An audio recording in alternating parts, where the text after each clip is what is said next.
nós vimos que a congregação inicial era formada de israelitas que não abandonaram nem a Torá e nem os ensinamentos advindos do judaísmo.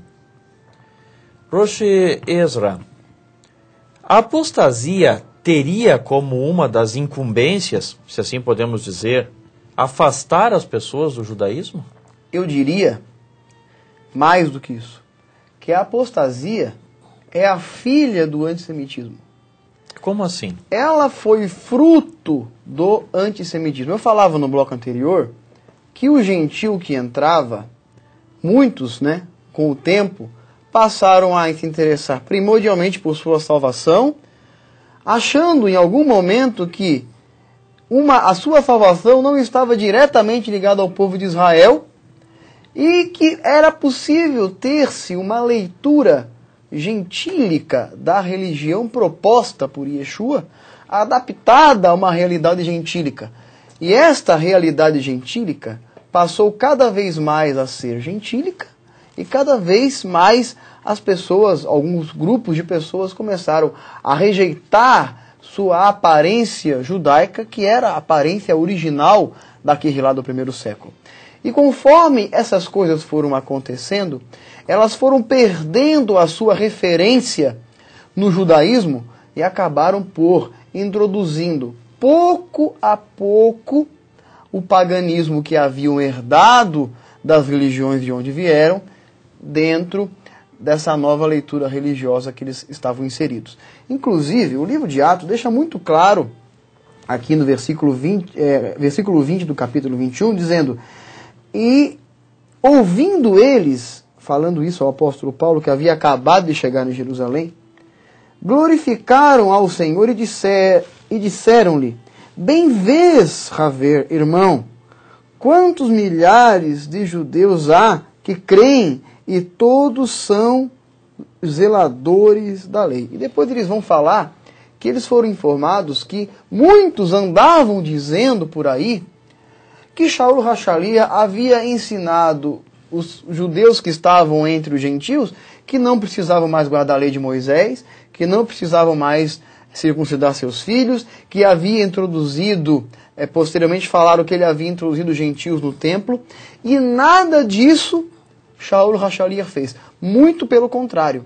Ele mesmo, e eles disseram: vai, faz essas coisas para que eles vejam que tu mesmo anda fazendo essas coisas. O próprio Shaul Hachalia disse, né? Anulamos a Torá pela fé? De maneira nenhuma. Antes confirmamos. Agora, escuta uma coisa. Na verdade, foi uma antipatia pelo judaísmo que levou eles à apostasia? Ou foi uma antipatia pelos ensinamentos do judaísmo? Porque era difícil separar as coisas, né? Seria Exato. Muito complicado. Eu acho que as duas então, coisas.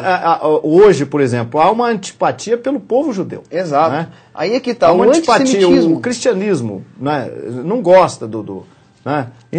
Tem a exceção. Tem aqueles que a gente falou aqui, que ama Israel, que gosta de Israel, que faz viagem para Israel. Sim. Né? Tem esses que têm a possibilidade de chegar lá.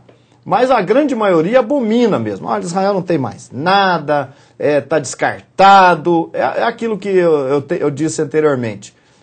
Shaul Hachalia falou no capítulo 11, né? Se Deus rejeitou o seu povo de Israel, está lá no capítulo 11, verso 1.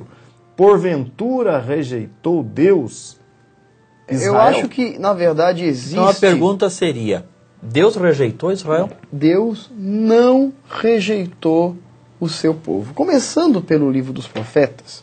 Agora, esse rejeitar. Eu quero destrinçar um pouquinho o deixa rejeitar. eu ler aqui o versículo. Rejeitar então. E descartar. Vem a ser a mesma coisa? Deixa eu ler aqui Romanos 11, Lemos 1. então. Digo, pois, porventura rejeitou Deus o seu povo? E a resposta de Shaul Hachalia: de modo nenhum. Como é que alguém pode dizer hoje que Deus rejeitou, se está escrito aqui que ele não rejeitou? De modo nenhum. Não é? O verso 2 diz: Deus não rejeitou o seu povo, que antes conheceu. Ou não sabeis o que a Escritura diz de Elias, como fala a Deus contra Israel, dizendo... Então, Deus não rejeitou. No Salmo 89, do versículo 31 a 37, fala que ainda que o povo de Israel fosse desobediente, ainda que o povo de Israel se afastasse dos mandamentos, Deus iria puni-los. Deus iria puni-los, né? Mas não, o versículo 33 diz assim, mas não retirarei totalmente dele a minha benignidade, nem faltarei a minha fidelidade. Não quebrarei o meu conserto, não alterarei o que saiu dos meus lábios. Uma vez jurei por minha santidade, não mentirei a Davi.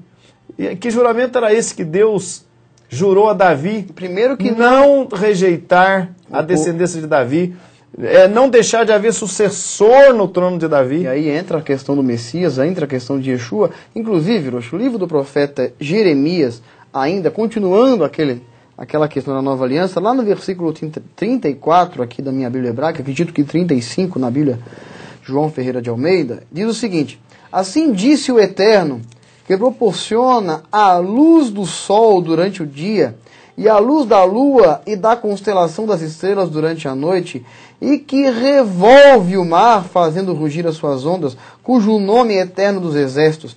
Se tudo isto que estabelecia o quê? O sol, a lua e as ondas do mar, né? Se desfizer sem a minha ordem, diz o Eterno, então também a semente de Israel deixará para sempre de ser uma nação sobre minha proteção. A nação de Israel é protegida por Deus. Mas parece que no meio das nações, no meio dos gentios, dos goim, há um incômodo terrível pelo pensamento de que possa haver uma espécie de sujeição dos povos a essa referência judaica que é a herança da Torá. Não, e o pior que vai ter, né? Não, exato. Nós sabemos que no milênio vai ter, existe. As nações irão procurar os judeus, dizendo, sabemos que Deus está convosco, iremos convosco, porque sabemos que Deus está convosco. Está lá em Zacarias 8, 23, né? 20 a 23. Vão pegar no tzitzit, na franja do vestido de um judeu que representa os mandamentos de Hashem, irão dizer, iremos convosco, vai ter que reconhecer. Agora Deus não rejeitou o seu povo de maneira nenhuma. Agora seria bom explicar, Roshi, a questão aí de Romanos, porque eu acho que é muito importante nós falarmos para o nosso telespectador sobre Romanos 11. Será que Deus rejeitou o seu povo? Nós sabemos que não. Mas as pessoas dizem, Deus rejeitou todos, porque todo Israel não aceitou o Mashiach. Não é verdade. A escritura da Brit Hadashah, a carta de Shaul HaShalir, não diz que todos os israelitas foram rejeitados. Não diz isso. Não, de maneira nenhuma. Inclusive, diz o seguinte, como está escrito, Deus lhe deu espírito de profundo sono, olhos para não verem e ouvidos para não ouvirem, até o dia de hoje. Daí ele fala algumas coisas sobre Davi, e ele continua lá no versículo 13, o seguinte, porque convosco falo, gentios, que enquanto for apóstolo dos gentios, glorificarei o meu ministério, para ver se, de alguma maneira, posso incitar a emulação os da minha carne e salvar alguns deles. Por quê?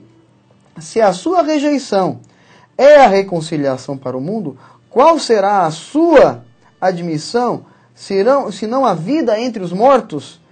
E as primícias são santas, também a massa o é. Se a raiz é santa, também os ramos o são. Se algum... Aí aqui entra a questão. Se alguns dos ramos, alguns, não são todos, telespectador, e nem é a árvore, como alguns dizem que o machado está posto à raiz da árvore, interpretando que é Israel. João falou que o machado estava posto à raiz das árvores, falando de pessoas individuais, e não da árvore que era Israel, né?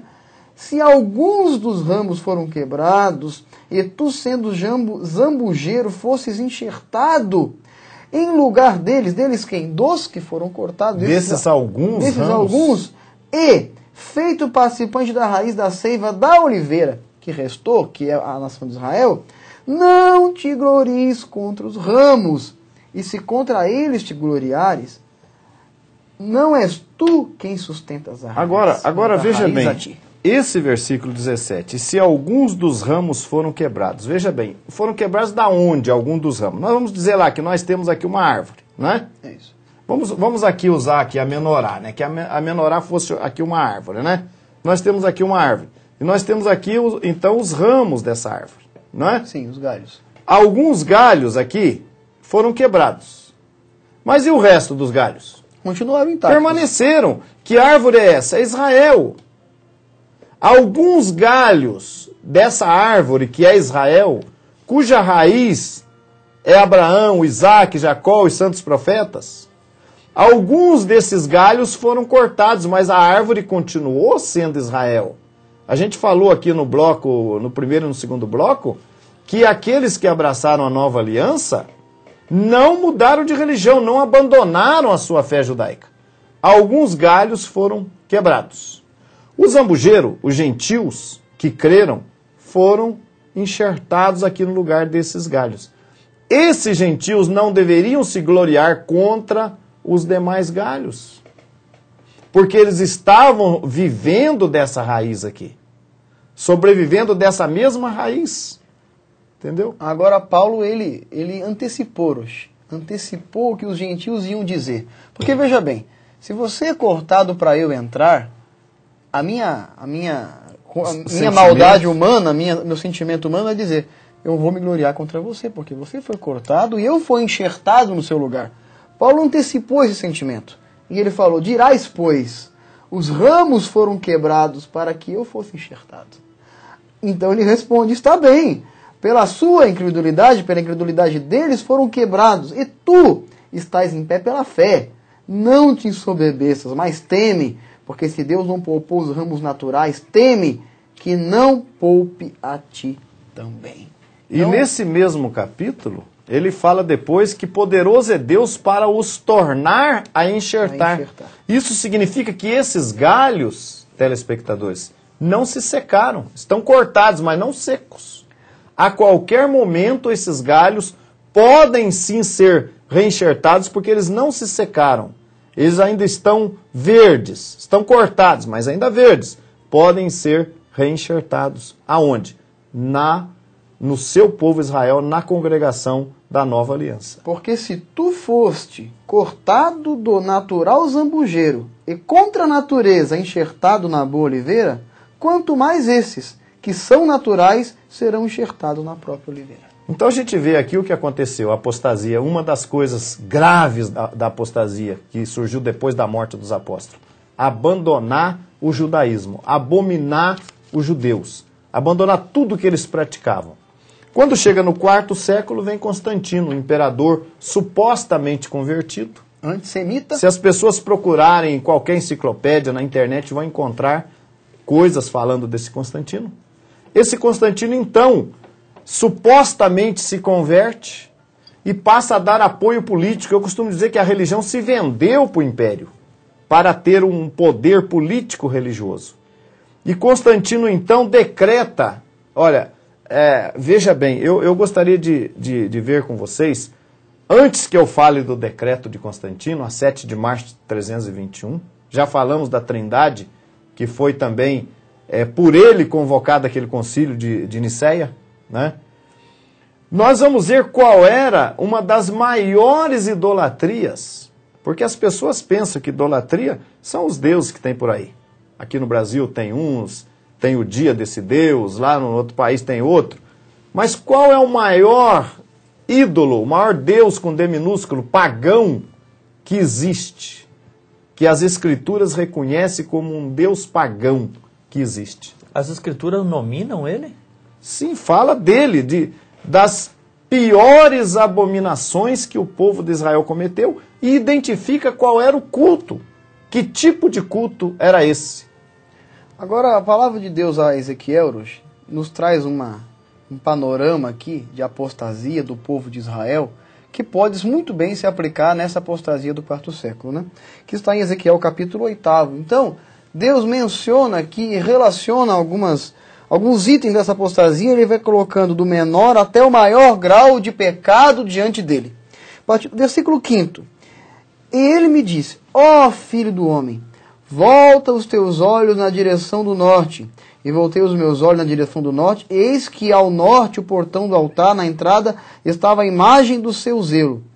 E ele disse, ó filho do homem, vês os que provocam as grandes abominações que a casa de Israel comete aqui. E aí, lá embaixo ele fala, mas verás abominações ainda maiores. Então, a imagem do zelo de Deus. A imagem lá era uma abominação. Chamado também de imagem do ciúme. Imagem do ciúme. Agora, tinha abominação pior que essa. Versículo 9. Entra e contempla as pérfidas abominações que aqui são praticadas. Entrei, pois, observei, e eis que havia todas as formas detestáveis de répteis e bestas abomináveis de todos os ídolos da casa de Israel, representados na parede em todo o derredor. E tinha lá 70 dos anciãos, 70 anciãos, homens da casa de Israel, que estavam lá, e diz o seguinte, ó filho do homem, lá no versículo 12, viste o que faz o ancião da casa de Israel na obscuridade, nessas câmeras, infestadas de imagem? Eles dizem, o Eterno não nos vê. Então essa era uma abominação mais grave que a anterior. Exato. Né? Era essas imagens de animais e de répteis, né? E ele conclui agora o dizendo 13 isso. Fala de mais abominações O 13, ainda piores, verás, né? outra vez que praticam abominações ainda maiores. Versículo, Vamos ver qual seria a abominação pior que a adoração desses animais, né? versículo 14. Então me levou à porta da entrada da casa do Eterno, que dava ao norte, e eis que havia mulheres que chamavam por Tamuz, um deus pagão. Deus Sol. Exatamente. Filho do Sol, Deus Sol. Deus Sol. E aí no versículo 15, Hiroshi, aí vem a destruição mesmo completa, que diz o seguinte, versículo 16. E me levou ao pátio interior da casa do Eterno. E eis que, diante da porta do templo de Hashem, do Eterno, entre o pórtico e o altar, havia ao redor de 25 homens de costas para o templo do Eterno, com seus rostos voltados para o oriente, adorando o sol. Né? E continua, e ele me disse, vês isto, filho do homem, será pouco para a casa de Judá as abominações que cometem até aqui? Então, o sol era a maior de todas as abominações. A Adorar adoração o sol, o astro sol. E na Pior verdade- de todas as abominações. E nós vemos o sol hoje adorado pelo mundo todo. Nas mais diversas culturas, mas adorado pelo mundo todo. Voltamos no próximo bloco.